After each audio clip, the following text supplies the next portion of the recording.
Ассаламу алейкум ва рахматуллахи ва баракатух. Құрметті Мешіт Лайф Инста және YouTube парақшасының көрермендері, сіздермен бірге біле жүріңіз діни танымдық бағдарламасы. Оның жүргізушісі мен Сүлеймен Нұрдаулет. Бүгін біз Ақтөбе қаласындағы Бештамақ ауылындағы медресе колледжіндеміз. Қазақтың ұлы ақыны Абай атамыз айтпақшы, баламды медресеге біл деп бердім демекші.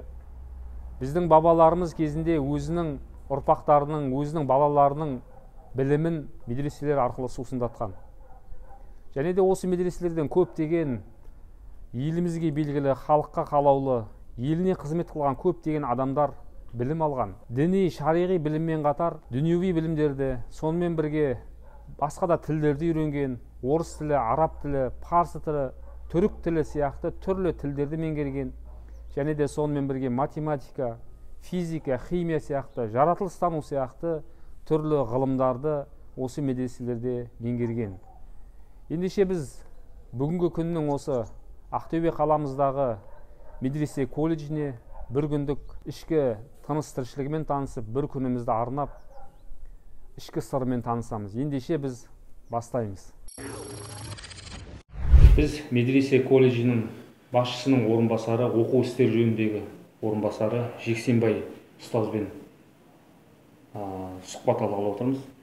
Жексенбай ұстаз, жалпы мына медресе қашан ашылды, медресе колледж?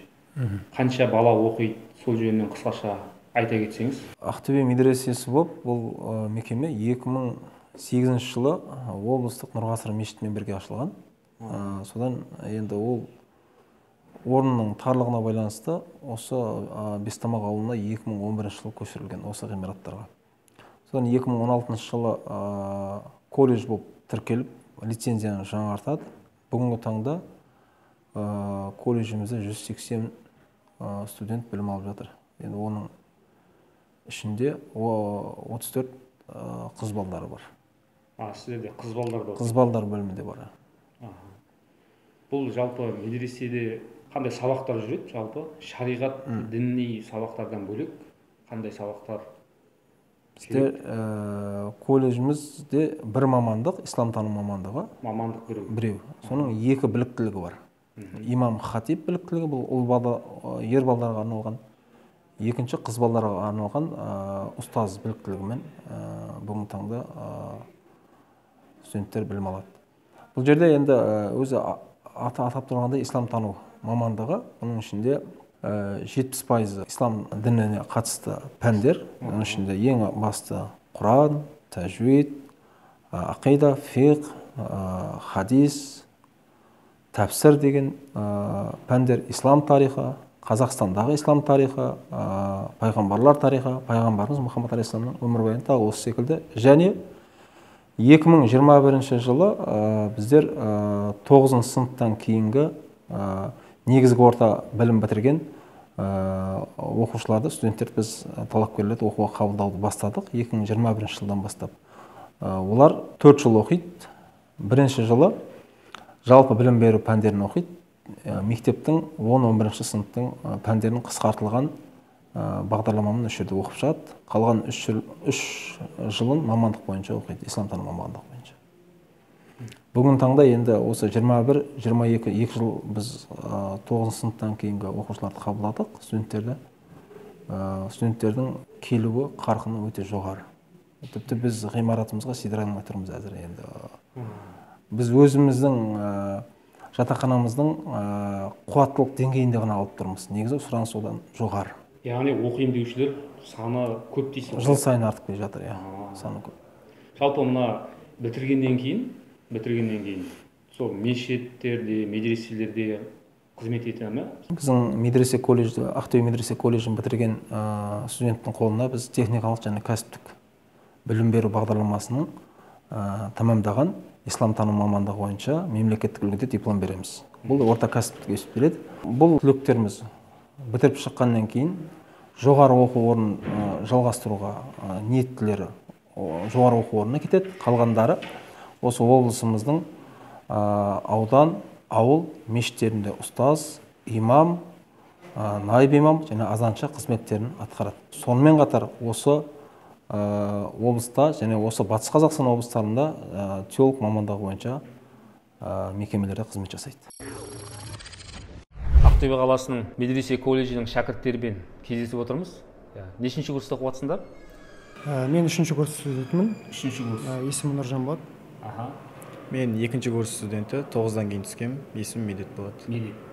Мен 3-ші курс студенті, шәкірті, есімім Бибо болады. Сіздер қалай, оқу ұнап жатыр ма? Әрине ұнап жатыр. Өздерің бұл оқуға келген кезде қалай, өздеріңнің қалауларыңмен келдіңдер ме или? Әрине өзіміз қалаумен, өзіміз шешімімізбен келдік. Бітірген кезде қандай қызмет, әлде ары қарай оқу ма? Енді Алланың қалауымен енді әртүрлі ойы бар қазіргі таңда. Енді қызмет етеміз деген де ойда бар. Егер оқуға мүмкіндік болатын болса, оқуға да жалғасуға. Қызмет қылған кезде қалай, мешіттерде ұстаз? Дінге жалпы енді әртүрлі қызмет жасау болады ғой, енді мешітке де болады, әртүрлі қызмет жасау болады. Өзің бітіргеннен кейін кім болғың келеді? Мен ол жағын әлі ойлаған жоқпын. Жалпы негізі оқуда бар, онысы имамдық жағы да бар. Бітіргеннен кейін. Иә. Қалай, оқуға өз еркіңмен ұнатып оқуға келдің бе? Иә, өз еркіммен ұнатып келдім. Бәрінде қаяқты кісілер, осы қала, Ақтөбенің кісілер ме? Иә, мен Ақтөбе облысы, Темір ауданы, Шұбарқұдық деген ауылдан. Мен өзім Түркістан облысы, Сарыағаш ауданынан боламын. Атырау қаласы, Бесікті ауылынан боламын. Осы медресені оқып жатқан шәкіртсіздер, осы медресеге түсем деген балалар болатын болса, оларға қандай ақыл кеңес айтасыздар? Негізі нақты бір шешіммен келген жақсы, және де ынтаны және ниетте түзелу керек екен.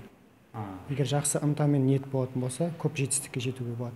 Жақсы, рахмет сұхбаттарыңа. Жақсы, Алла Тағала берекелі білім нәсіп етсін.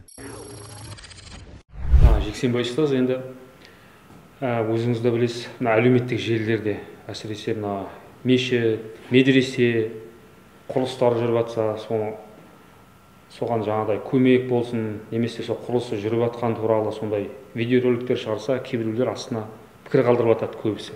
Оның не керегі бар деген сияқты. Сондай адамдарға не айтар едіңіз? Мешіт, медресе деген нәрсе бұл біздің мемлекетіміздің рухы деп есептеледі, жаны деп есептеледі. Ол жердегі халықтың руханияты, ол тікелей мемлекеттен қаржыландырылмайды. Сондықтан халық болып, ел болып атсалысатын шаруа болғандықтан ол жарияланады солай. Адамдардың да, басқалардың да жақсылыққа үлес қосуына шақырылады. Ол жерде бірақ ешкімді міндеттемейді. Мынаған мынанша саласың, мынанша көмек бересің деген. Сондықтан түсіністікпен қабылдау керек деп ойлаймын. Себебі егер біздің дініміз болмаса, адам біздің халқымыз үшін тіліміз қандай маңызды болса, дініміз де сондай маңызды. Дініміз болмаса, біздің руханиятымыз болмайды. Біздің тәрбиеміз дінімізбен тікелей тығыз байланысты, өте біте қайнасып кеткен.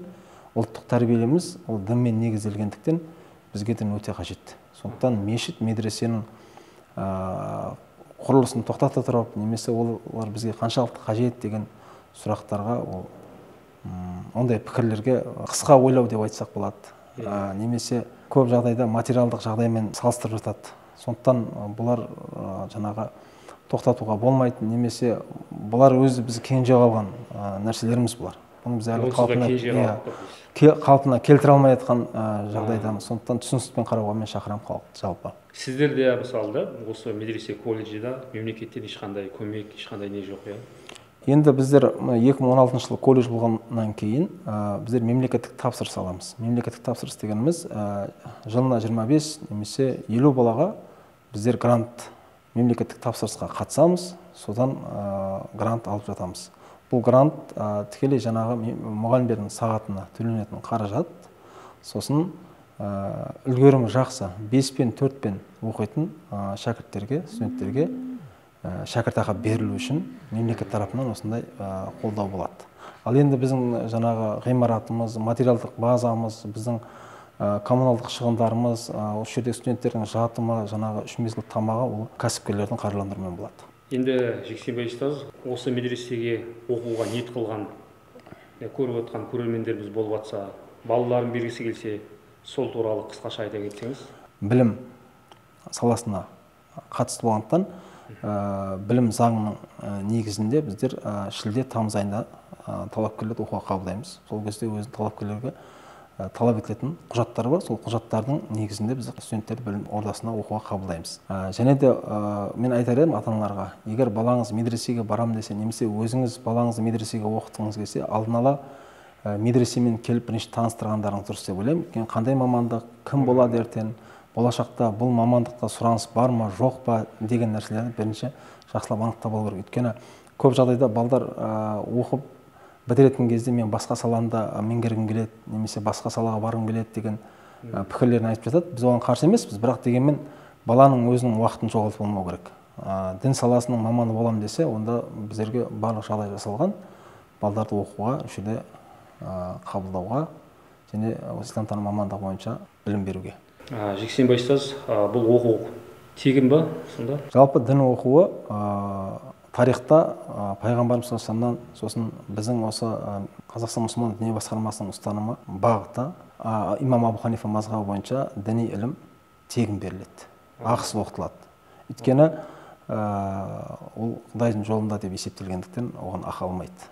Сондықтан біздің медреселеріміз бүгінгі таңда Ақтөбе медресе колледжі студенттерді тегін оқытады. Жақсы, Жексенбай ұстаз уақыт бөліп бізге түсіндіріп, сұрақтарымызға жауап беріп жатқаныңызға. Құрметті достар, егер сіздерге видео ұнаған болса, астына өздеріңіздің пікірлеріңізді қалдырыңыздар, және де достарыңызбен бөлісіңіздер. Алла тағала елін жерін ойлайтын, дінін білетін, дәстүрін білетін, өзінің қазақ екенін білетін жастарымызды көбейте берсін. Әрқашанда жақсылықта кездесе берейік. Ассаламу алейкум ва рахматуллахи ва баракатух.